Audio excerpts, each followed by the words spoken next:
The invitation arrived like clockwork, same embossed cardstock, same gilded lettering, same thinly veiled contempt. Maybe this year you'll have some real business success to talk about, my sister Diana had scribbled beneath the formal greeting, though we won't hold our breath. I'm Daniel Foster. The name still technically links me to the dynasty behind Foster Industries, a manufacturing behemoth my father built and my sister now expands globally. But I chose a different path. I walked away from the family empire and started my own company, a decision they've ridiculed ever since. What they never bothered to learn was that my so-called failure, a startup called Phoenix Solutions, had quietly evolved into a powerhouse, one of the most advanced manufacturing optimization firms in the world. We just operated under a name they'd never thought to look into. On Christmas Eve, I stood at the gates of my parents' mansion, adjusting the off-the-rack suit I'd chosen with care. It was part of the illusion, the struggling entrepreneur, still chasing relevance. Meanwhile, my real office, complete with a private garage and a Tesla, remained out of sight, and very much out of their reach. "Danny," Diana called from across the foyer, her voice syrupy sweet and barbed with smugness. "Still clinging to that old Toyota? I thought you'd have leveled up by now." I smiled, thinking of the sleek Model S humming quietly back at Nexus HQ. "It gets me where I need to go." She swept past me, a walking advertisement for couture excess. Behind her, my father stood locked in tense conversation with none other than James Hamilton, CEO of Foster's biggest rival. "Daniel," he said, barely looking up, "your mother was beginning to think you wouldn't come." "Wouldn't miss it," I replied, catching the tail end of their conversation, something about shrinking margins and foreign competition tightening the noose. If only they knew that those foreign competitors had adopted the exact system Phoenix Solutions developed, the same system now licensed under airtight NDAs to several firms across Asia. Later, by the wine table, Diana cornered me again. "So, how's the consulting gig, still helping local shops fix their printers?" I sipped my wine, remembering the contract I signed just hours earlier, a $50 million deal with one of the largest tech manufacturers on the continent. "Still keeping busy." She laughed, "Busy scraping by, maybe. Honestly, Danny, when are you going to give up this startup fantasy? Dad would still make room for you." Across the room, voices rose, James Hamilton's, frustrated and sharp. "The data doesn't lie. We're being outperformed across the board. The Asian firms are using some kind of AI optimization that's next level. If we don't find out what it is, and fast, we're done." My father's jaw was clenched. "We've brought in consultants, the best." I took another slow sip, recalling those same consultants pitching Phoenix Solutions last week, never realizing they were groveling to the very man they once wrote off. "James," my mother interrupted gently, "perhaps this conversation can wait until after dinner." But the unease lingered in the air. At the dining table, the routine performance resumed, the passive-aggressive remarks, the probing questions disguised as concern. "Still in that little office downtown?" my uncle asked. "When are you getting a real job?" my cousin added. And then Diana, twisting the knife with her trademark smirk, "Dad's still willing to offer you something at Foster Industries, even after you walked out." I toyed with my food, glancing at the email I'd opened before dinner. Foster's stock had taken another hit, 15% in one day. The board was panicking, emergency meetings were underway. And here I was, their last hope, smiling politely while they choked on their own pride. My phone buzzed, an alert from my real team. "Agent contract signed, Phase 2 ready to deploy." "Daniel," my father snapped, "put the phone away, your little business drama can wait." I met his eyes, cool and steady. "Actually, it's quite significant, a major contract just went through." Diana scoffed. "Major for you, I'm sure. What is it, 5 figures?" I shrugged. "Close enough." Dinner dragged on, full of empty conversation and strained laughter, but the worry in my father's expression deepened with every whispered exchange between him and Hamilton. Foster Industries was bleeding out. And the son they dismissed, belittled, and cast aside? He held the cure, and they didn't even know it. Foster Industries was hemorrhaging contracts, skyrocketing manufacturing costs, outdated processes, inefficiencies baked into the core of every production line. They needed exactly what I'd spent the last 5 years building. After dessert, I found my father alone in his study, buried in spreadsheets and projections that bled red. "Dad," I said, stepping into the doorway, I might be able to help.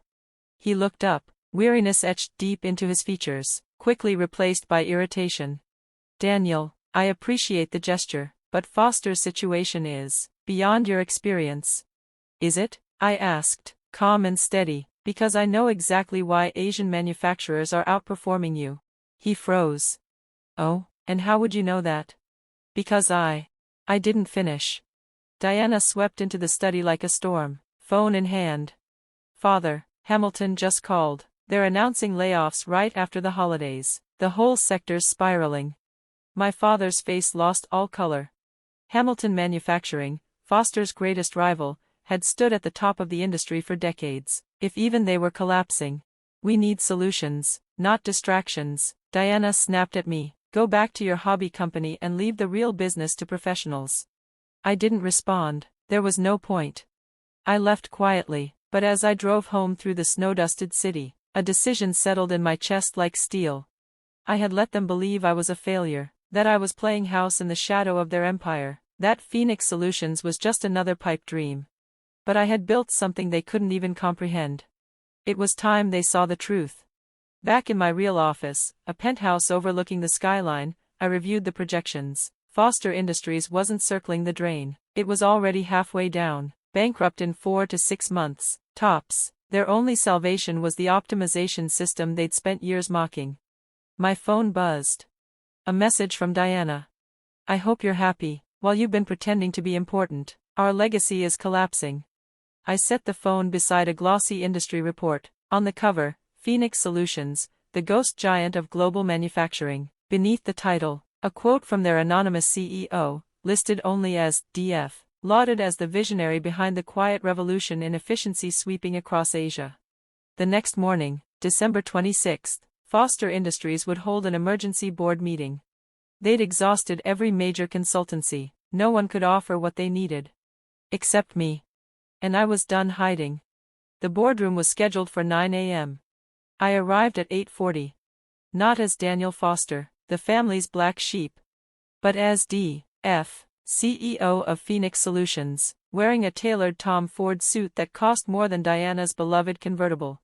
My executive team was already waiting in the marble lobby, brilliant minds who had believed in me when all I had was a rented office above a noodle shop and a prototype algorithm. Sarah Chen, my COO, gave me a nod as I approached. You sure about this? She asked softly. I looked toward the building's grand doors just as my father's Rolls-Royce pulled up to the curb. I've been sure for 5 years. Inside the boardroom, tension hung thick in the air.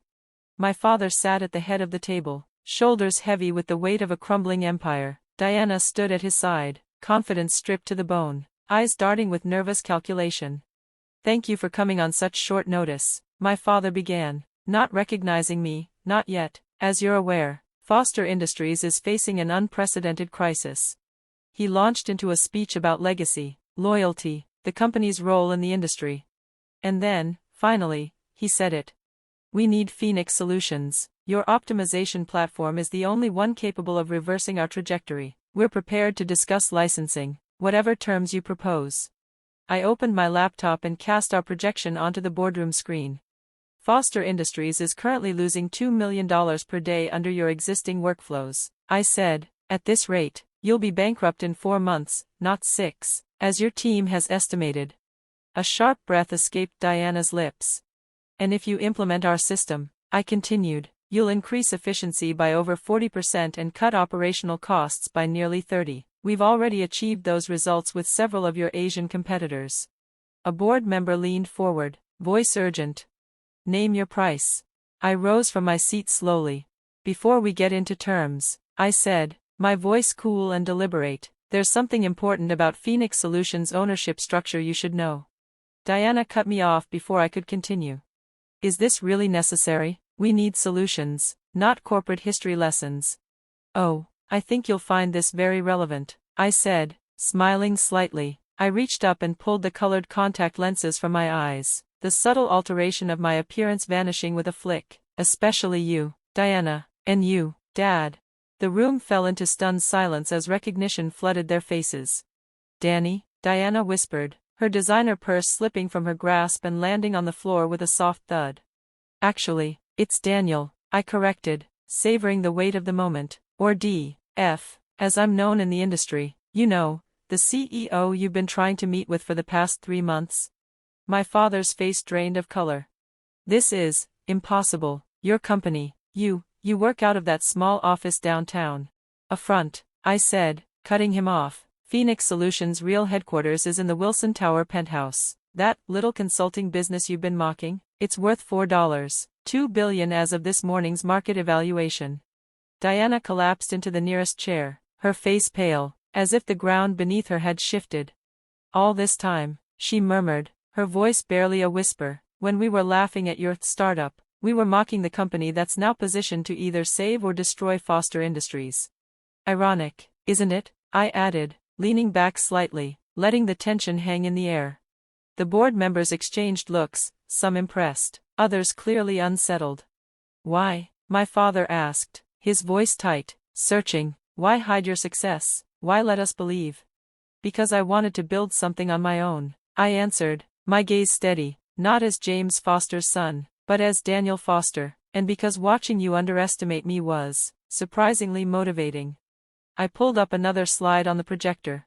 Our standard contract terms. Let's discuss how Phoenix Solutions can help Foster Industries survive the next decade. Diana recovered quickly, her sharp edge returning. You're enjoying this, she said, accusing, though there was a hint of desperation in her voice now. No, I replied, meeting her eyes, calm. I'm not here for revenge. I'm here because, despite everything, I still care about this company. I won't let it fail if I can prevent it. The next 2 hours were a blur of technical jargon, projections, and strategies. I laid out the specifics of how our system could revolutionize their processes, one painstaking slide at a time. The board members, who had barely acknowledged my existence before, were now hanging on every word, their minds racing to keep up with the transformation I was describing. These terms are more than generous, my father said after a long silence, his eyes flicking over the contract. More generous than what you've offered other companies. Consider it a family discount, I replied, though I don't expect to be ridiculed at Christmas dinners anymore. Diana laughed suddenly, a real laugh this time, not her usual biting, condescending one. God, Daniel, we've been so stupid. Yes, I said, not missing a beat, you have. As the board members filtered out, my father lingered behind, his gaze distant, almost lost.